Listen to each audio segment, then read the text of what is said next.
Today, there is dangerous and rapidly escalating news coming out of the United Kingdom. After Russian submarines were recently detected and pushed away from critical British undersea infrastructure, tensions did not ease, but instead intensified. What we are witnessing is not just a routine military movement, but a signal that the situation in Europe's waters is entering a far more serious and unpredictable phase. Russia refused to back down after the incident. Rather than reducing its presence or lowering tensions, it chose to respond in a way that appears highly calculated and deliberate.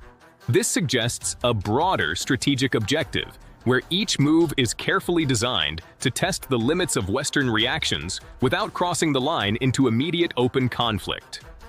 In a significant development, Russian warships have entered the English Channel, one of the busiest and most strategically important maritime routes in the world.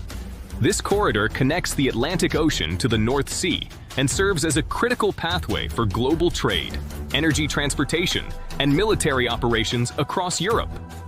Any military activity in the English Channel immediately draws attention because of its importance. Even a limited naval presence can influence shipping routes, disrupt logistics, and create uncertainty in both commercial and defense planning. This is why such movements are always closely monitored by NATO and its member states. The United Kingdom and its allies are now observing the situation with heightened alertness. Analysts believe this move is not accidental, but a calculated signal from Russia, indicating that it is willing to challenge Western influence even in highly sensitive and strategically critical areas. However, this escalation did not begin with warships alone.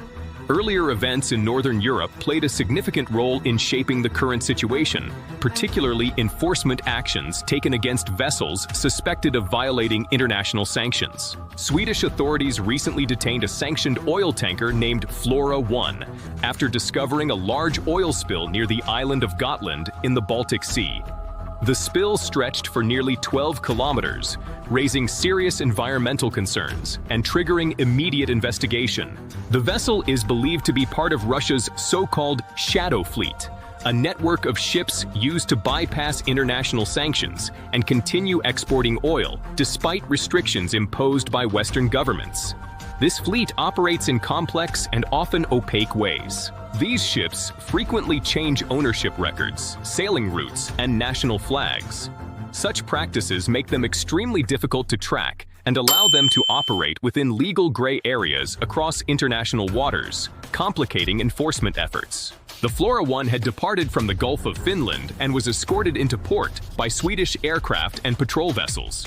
Authorities launched a formal investigation, treating the case as a potential environmental violation with broader geopolitical implications. In a separate incident, another vessel named Huiwan was detained after being observed dumping coal waste into the Baltic Sea. This incident further increased concerns about illegal maritime practices linked to sanction evasion activities. The ship was operating under a Panamanian flag, highlighting how international shipping regulations can be used to obscure the true ownership and control of vessels. This adds another layer of complexity to already challenging enforcement situations. Taken together, these incidents suggest a broader pattern involving both environmental risks and strategic sanction evasion.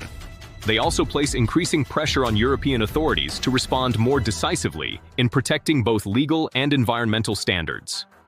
At the same time, the United States made a controversial decision to lift sanctions on 3 Russian-linked vessels. This move surprised many analysts and raised questions about the consistency and coordination of Western enforcement strategies. Meanwhile, the United Kingdom began signaling a stronger and more assertive stance.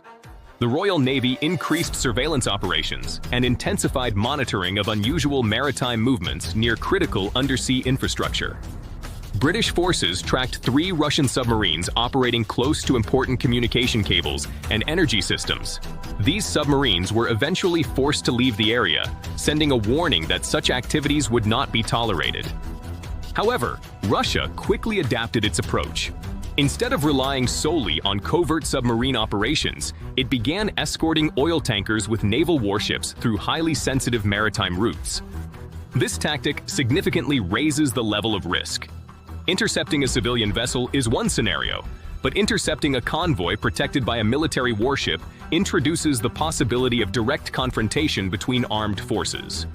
Faced with this complex situation, the United Kingdom chose not to intervene when a Russian-escorted convoy passed through the English Channel. This decision has sparked debate and criticism regarding the credibility of enforcement policies.